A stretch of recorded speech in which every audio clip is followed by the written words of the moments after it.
मुफ्ती Tariq Masood exclusive.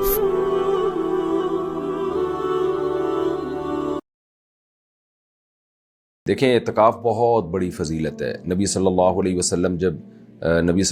वसल्लम ने हर साल एतकाफ़ किया मदीना में जाने के बाद, और जो आप सल्लल्लाहु अलैहि वसल्लम का आखिरी साल था उस दिन आपने 20 दिन का एतकाफ़ किया। तो इसलिए उलमा कहते हैं एतकाफ़ सुन्नत मुअक्कदा अलल किफ़ाया है।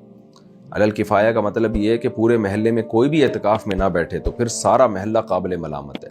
चंद लोग अगर एतकाफ़ में बैठ जाएं किसी भी महल्ले में तो ये सुन्नत मुअक्कदा अदा हो जाएगी, लेकिन बढ़ चढ़ के एतकाफ़ में हिस्सा लेना चाहिए।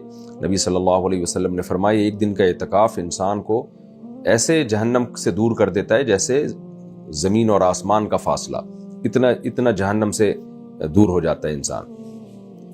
और सबसे बड़ी बात यह है कि जो लोग भी एतकाफ़ करते हैं उनको लैलतुल क़द्र की फजीलत हासिल होती है।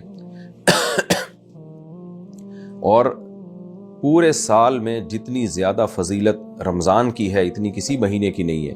और फिर रमज़ान के आखिरी अशरे की जो फजीलत है वो रमज़ान की में भी बाकी अशरे की वो फजीलत नहीं है। तो एतकाफ़ वाला कितना खुशकिस्मत होता है कि एक तो रमज़ान, दूसरा रमज़ान का आखिरी अशरा, और तीसरी बात यह है कि उस आखिरी अशरे में भी आम इबादत से हटकर एक यूनिक किस्म की इबादत जो पूरे साल नहीं आती, वो है एतकाफ़। तो अल्लाह उसको उस एतकाफ़ की तौफीक देते हैं। तो ये बहुत बड़ी फजीलत है। नौजवानों को, लोगों को बढ़ चढ़ के इस फजीलत को हासिल करने की कोशिश करनी चाहिए। अगर आप एतकाफ़ में नहीं बैठेंगे आपका ये भी टाइम ज़ाया हो जाएगा और दाएं बाएं चीज़ों में आप लग जाएंगे। तो इस सुन्नत को खूब जिंदा करें। अलबत्ता कुछ मसाइल हैं, सीख लेने चाहिए। हम जब भी कोई काम करते हैं अगर उसके मसाइल सीख के करेंगे तो फिर वो काम सही होगा। अगर मसाइल सीखे बगैर करेंगे तो काम खराब हो जाएगा। एक आदमी नमाज सीखे बगैर पढ़ना शुरू कर देता है, 2 के बजाय 3 रकतें पढ़ रहा है, वुजू नहीं कर रहा, तो उसका नमाज पढ़ना ना पढ़ना बराबर है। तो एक एतकाफ़ भी एक शरई इबादत है। उस शरई इबादत को शरीयत के मसाइल सीख के ही करना चाहिए। कुछ एतकाफ़ के आदाब हैं, कुछ मसाइल हैं। मर्द और ख़वातीन के एतकाफ़ से मुतल्लिक भी एक इख्तलाफी मसले पर बहस छिड़ जाती है कि क्या ख़वातीन घरों में एतकाफ़ में बैठ सकती हैं। देखिए, मस्जिदों में ख़वातीन का एतकाफ़ में बैठना तो फितने से खाली नहीं है। सही बुखारी में हज़रत आयशा रज़ी अल्लाह ताला अन्हा का कौल है कि लौ कान नबी रआ मा रअयना लमनअ निसाअना कमा मुनिअत निसाउ बनी इसराइल। नबी अगर हमारे ज़माने की ख़वातीन को देख लेते तो ख़वातीन को मस्जिद में आने से रोक देते, जैसे कि बनी इसराइल की औरतों को रोक दिया गया।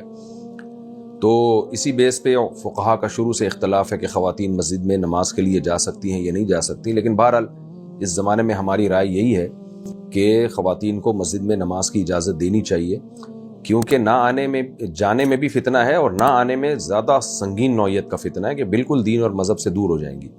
इस पर मैं कई बार बयान कर चुका हूँ। लेकिन एतकाफ़ का मसला ज़्यादा ख़तरनाक है। तो हमें इस तरह मिलता नहीं है कि बाद में असलाफ़ में इस तरह ख़वातीन मस्जिदों में एतकाफ़ में बैठी हूँ, इसका मामूल हमें मिलता नहीं है असलाफ़ के दौर में। तो खैर इख्तलाफी मसला है, इसमें शिद्दत जायज़ नहीं है। तो हमारी राय यही है कि ख़वातीन मस्जिद में एतकाफ़ में ना बैठे। और जो इसके बारे में जो हालात हैं, यानी जो मुशाहिदात हैं, जो लोगों के मुशाहिदात, जो तजारिब जो लोगों ने शेयर किए हैं, वो भी यही है कि इसमें बड़ा फितना होता है।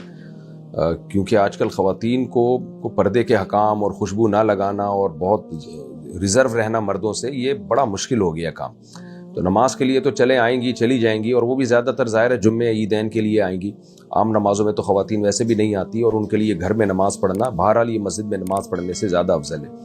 लेकिन एतकाफ़ में तो 10 दिन बैठना होता है, तो इसमें बड़ी बेपर्दगी का ख़तरा होता है, बदनज़री का ख़तरा होता है। तो इसलिए हमारी राय बहरहाल यही है कि ख़वातीन मस्जिद में बहरहाल एतकाफ़ ना करें।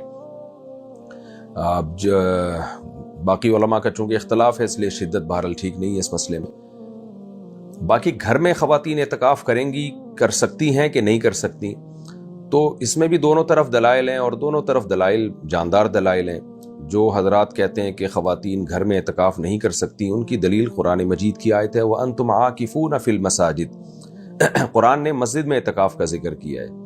तो ज़ाहिर है हर इबादत की कुछ शराइत होती हैं। तो कुरान ने जो शर्त बयान की है उस शर्त की पाबंदी लाजिम होगी। तो अगर एतकाफ़ होगा तो मस्जिद में होगा, नहीं होगा तो कहीं भी नहीं होगा। ये कौल भी बड़ा मजबूत है दलील के लिहाज से। लेकिन अहनाफ में जिस कौल पे फतवा दिया गया है वो ये है कि औरत घर में एतकाफ़ कर सकती है, اور اس کے اپنے دلائل ہیں، میں نے 2-3 سال پہلے وہ بیان بھی کیے تھے، لیکن اب چونکہ میں اگر وہ دلائل کی دنیا میں جاؤں گا تو یہ بات کلپ بہت لمبا ہو جائے گا۔